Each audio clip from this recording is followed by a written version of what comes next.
Thank you for staying with us. You're still watching The Breakfast on Plustv Africa. It's time to take the global stories that has made it to the front pages of our national dailies. And joining us to review the papers this morning is Sola Omolayo, is a public affairs analyst. Good morning, sir. Thank you for joining us. Good morning, ma'am. Good morning, Nigerians. Welcome to the program. Welcome to the program. Thank you. All right, this morning we'll start with The Nation, even though it's the same headline on the Nigerian Tribune, and it says, capital market is anchoring $1 trillion economy target, says Ejim. The writer on this one says, Bagudu, rise in revenue, debt reduction, indicators of improved economy. And on the Nigerian Tribune, it says, Ejim, Bagudu, Tijani rekindle hope on Nigeria's economy. The writers here says, capital market key to achieving 1 trillion naira economy, says finance minister. Economic reforms on course, budget minister tells World Bank. Digital economy attracted $191 million FDI in Q1, this according to the minister, and $2 billion fiber infrastructure rollout set for Q4. So I think a few days ago we saw the fact that they had even said, of course, you know, the economy has improved. And I know one of the questions I asked then was, how come we're not seeing it yet? How come we're not feeling it? How come it's not translating into the daily lives of the people? Because if you tell me that the economy has improved, I want to know that, yes, it has. But maybe it's just on paper. I want to get your take on this. There's been a lot of talks, the 1 trillion naira economy, the economic reforms are on course, and of course, that's what is supposed to lead to the improved economy. And with the infrastructure that we're seeing, what's your take on this? Well, I would say that at the apex body, we might be seeing development, so to say. And finding it very difficult to really get the flow down here, because the people who are responsible for the flow at the down should be operating from the state level, which involves the governors and the likes, which the local government ought to be part of the people that needs to flow the capital that is coming from the apex. I don't know why the governors of all of these states are not really imputing into the system what they've been getting at the top in the area of revenue. Because we all know, the president has said it many times, and some of the legislature have made a noise about it, that what the state governors are getting now is much over what they've ever been receiving at the apex body, which you can tell that some states that used to get something like 350 million naira in a year, the months are now getting almost times 3, if not 4, getting up to 1.something billion naira in that party. And I believe we should be asking the governor some of these questions. Why are they doing this?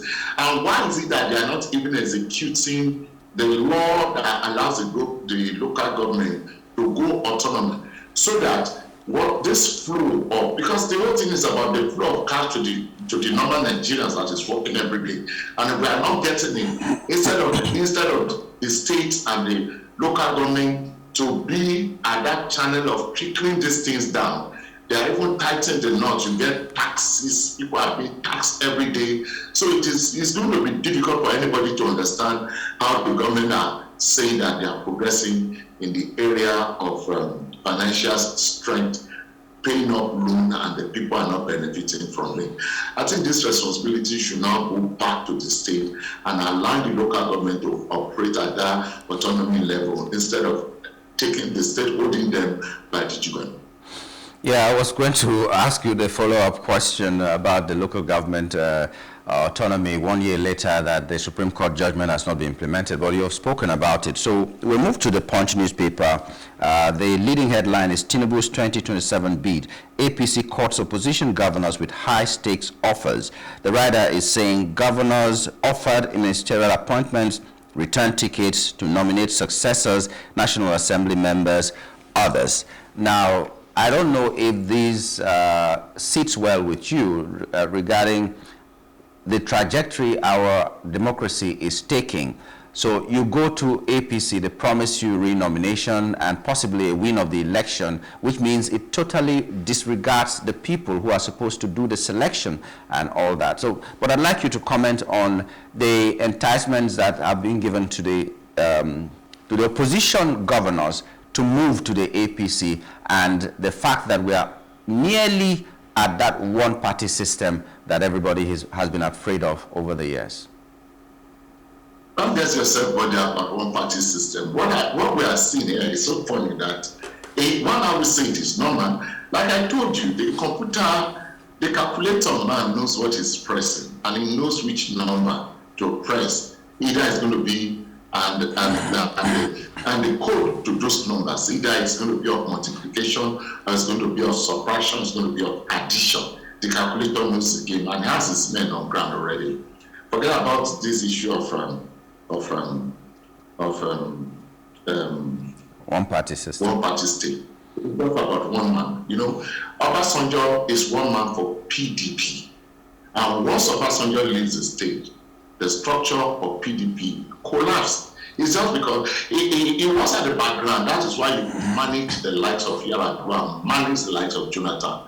After what happened? When you asked him to shit, and the people who thought they know the game asked the likes of Obasanjo to lead the state, and they tried to manipulate him in their own thinking, and he tore that card. That was the end of PDP. The calculator now is the one in charge of APC, and he will play the game. I keep telling some of us, I just see that there might be a crack after the primary, because what matters is the position of the calculator to hold his anchor.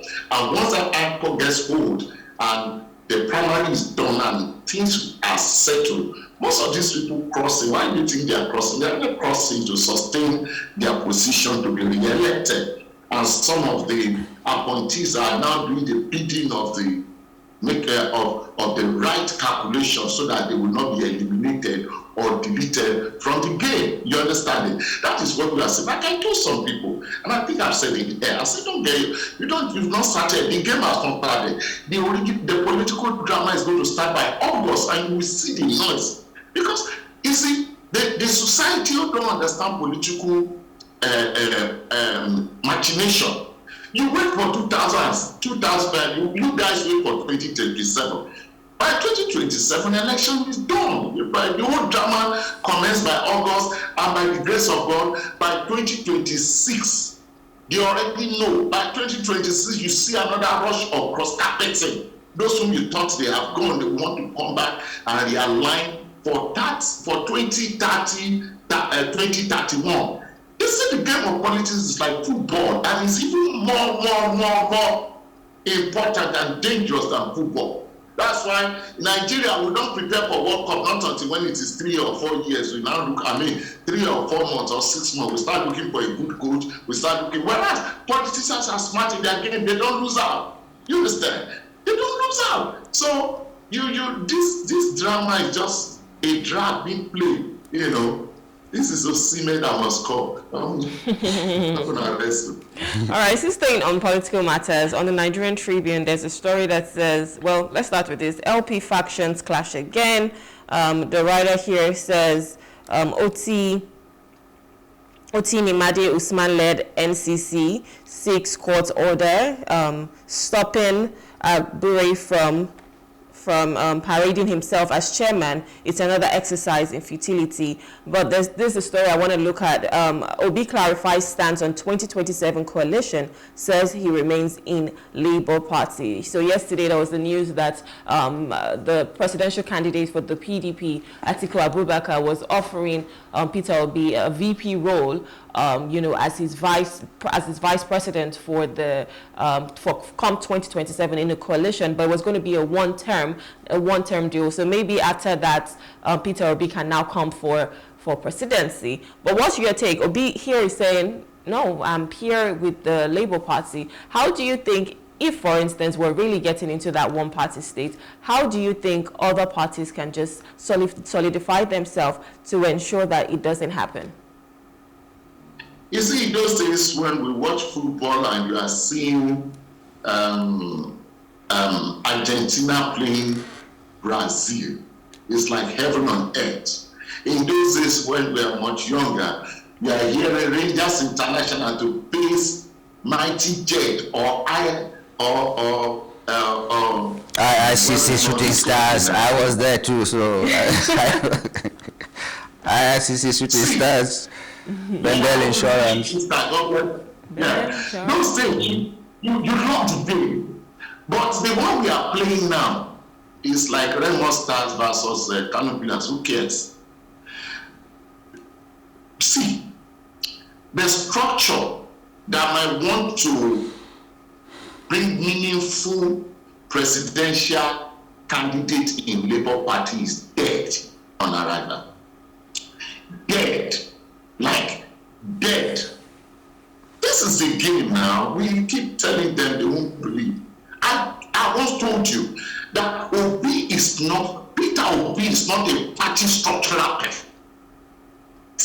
It's not. So the fabric of the party has been punched.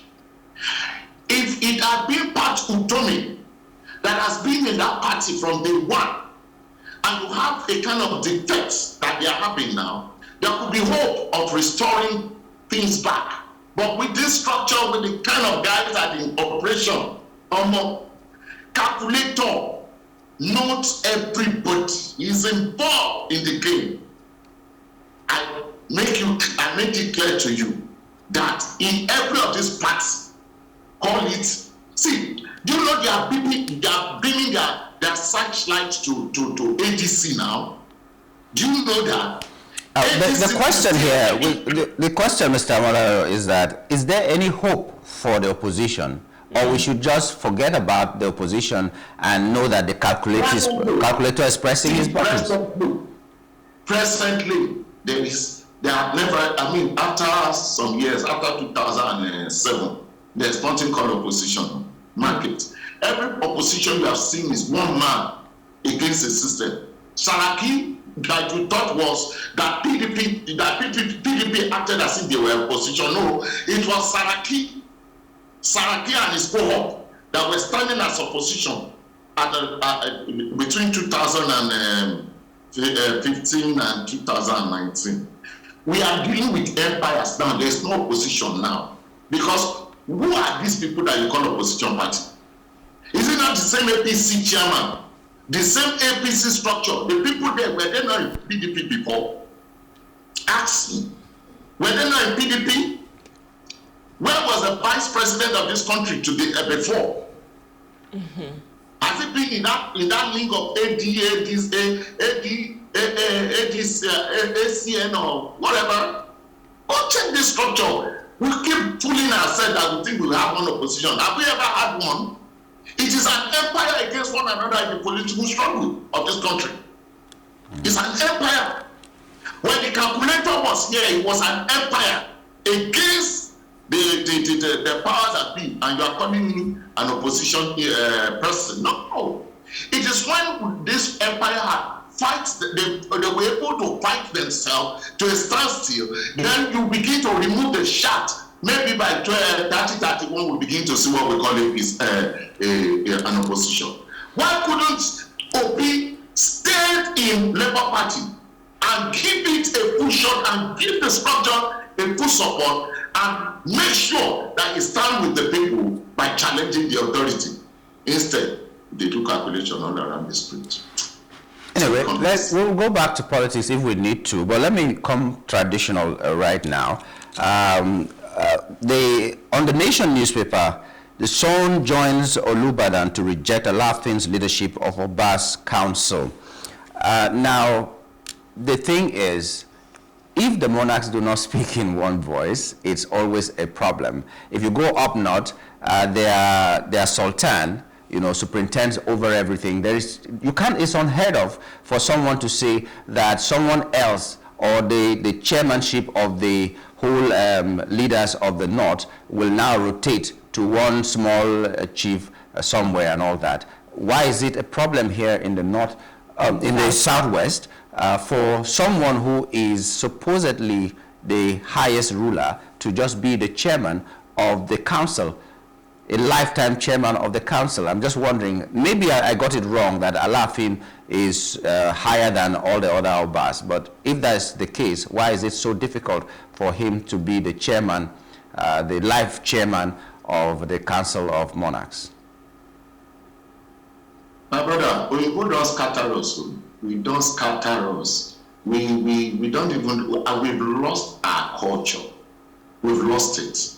We're just playing the books now. You'll be so surprised that most of the people doing this are more of the diversification of position is being promulgated by political interests just to hold on to some certain things that might not be too relevant. You call him son. It's not son. It's Sean. Sean? Sean. Oh, thank you. Sean. I always call it son. Sean. When it comes to our royal force in Nigeria, what of the North? You are talking of the North. The northern emirs also have been dealt with. Have you forgotten so quick what late General Sania Abacha did to the up north? You know, you don't want to read the letter of what he did to the Sokoto Caliphate. You don't want to understand that again. The Masidu of this world. when the Sokoto Caliphate were in that same stronghold that you are talking about, when they speak that word is venom. Then at that time, the emir in Sokoto was making a statement. You see the numbers of people that were congratulating him on the media. What happened? We have lost that part of us which we used to honor. Whatever comes out of it, my brother, this day there are things I don't even knock my head on the ground for. You understand it? Because it's about tradition. You know, I'm a fanatical Christian. I'll be honest with you, but I want you to give everybody the chance of their right, tradition. Give them their rights to that code of tradition. The KBC that you are referring to, can they hold on to the way the gods used to manage their affairs in those days? They are not that young out there. They are neither Christian, they are neither Muslim, they are neither traditionalists, African traditional worshipers. So if they are not who they used to be, what's my business? If they like, they make it a live position. If they like, they share the position.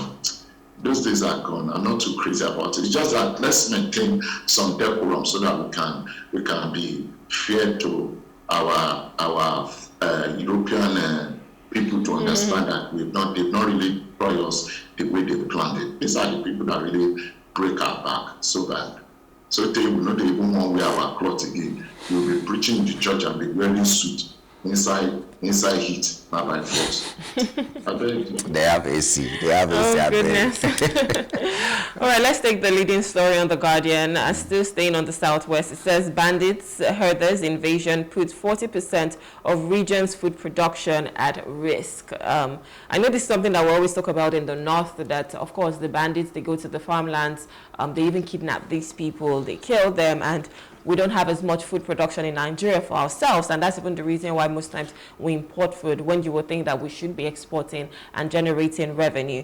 But with the southwestern governors, isn't this where they should come together? I know there's Amotekun that kind of like, you know, helps with some level of, I would call it vigilante, sort of, but isn't this where they come as a block to ensure that their region can start to thrive when it comes to food production?